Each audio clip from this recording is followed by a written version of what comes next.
Hello friends, ഇന്ന് ನಾನು മുളപ്പിച്ച് വെച്ച ഒരു കറി എങ്ങനെ ഉണ്ടാക്കണതെന്ന് ഈ വീഡിയോയിൽ കാണിക്കാം. ഫസ്റ്റ് ചെറുപയർ, മുതിര, ഗ്രീൻ പീസ്, പിന്നെ കാബൂലി കടല ഇത്രയും ഞാൻ വെള്ളത്തിൽ കുതിർ വെച്ചിട്ട് ഒരു ദിവസം വെച്ചിനി.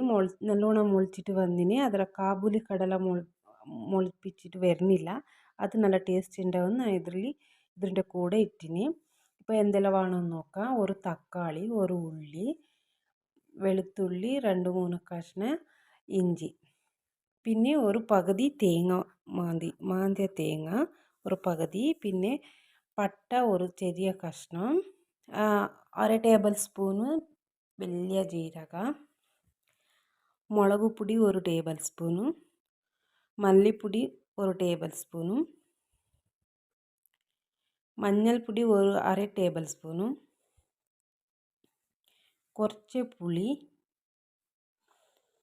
ഇത്ര മിക്സി ജാറിലിട്ടിട്ട് നമ്മൾ നൈസായിട്ട് പേസ്റ്റ് ആക്കിയിട്ട് വരാം. ഇപ്പോൾ ഇതൊക്കെ ഞാൻ കുറച്ച് വെള്ളം ഒഴിച്ചിട്ട് മിക്സിയിൽ ഗ്രൈൻഡ് ആക്കിയിട്ട് വരാം. നല്ലോണം നൈസായിട്ട് ഗ്രൈൻഡ് ആക്കണം. ഇപ്പോൾ നല്ലോണം നൈസായിട്ട് ഗ്രൈൻഡ് ആയിനിതും. ഇപ്പോൾ നമ്മൾ കറി എങ്ങനെ ഉണ്ടാക്കാൻ നോക്കാം. ഇപ്പോൾ ഞാൻ ഒരു 3 ലിറ്ററിൻ്റെ ഒരു കുക്കർ എടുത്തിട്ടുണ്ട്. ഈ കുക്കറിൽ തന്നെ ഞാനിപ്പോൾ കറി ഉണ്ടാക്കണത്. അപ്പോൾ അതെങ്ങനെ ആക്കാൻ നോക്കാം.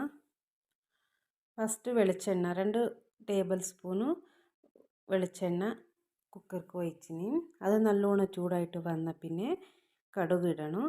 പിന്നെ കറിവേപ്പില ഇടണം. നല്ലടുത്ത് കറിവേപ്പില ഇല്ല, അതിന് ഞാൻ ഇട്ടിട്ടില്ല. നിങ്ങൾ ഇട്ടാൽ നല്ല ഫ്ലേവർ ഉണ്ടാവും കറിവേപ്പില ഇട്ടാൽ. ഇത് ഉള്ളിയും വെളുത്തുള്ളി ഇട്ടിട്ട് നല്ലോണം ഫ്രൈ ആക്കിയിട്ട് കൊടുക്കാം. നല്ലോണം ഇളക്കി കൊടുക്കണം. അത് കുറച്ച് റോസ്റ്റ് ആവണം. ഇപ്പോൾ ഇത് റോസ്റ്റ് ആയിനി. ഇപ്പോൾ നമ്മൾ തക്കാളി ഇടാം. തക്കാളി ഇട്ടിട്ട് അത് നല്ല സോഫ്റ്റായിട്ട് വരുന്നവർക്ക് ഇളക്കി കൊടുക്കണം. ഇതാ നല്ല സോഫ്റ്റായിട്ട് വരുന്നുണ്ട്.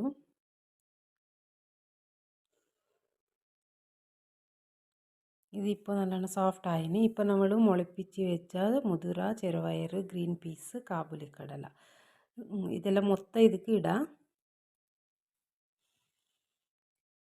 ഇതിട്ട പിന്നെ നമ്മൾ നല്ലോണം ഇളക്കി കൊടുക്കണം.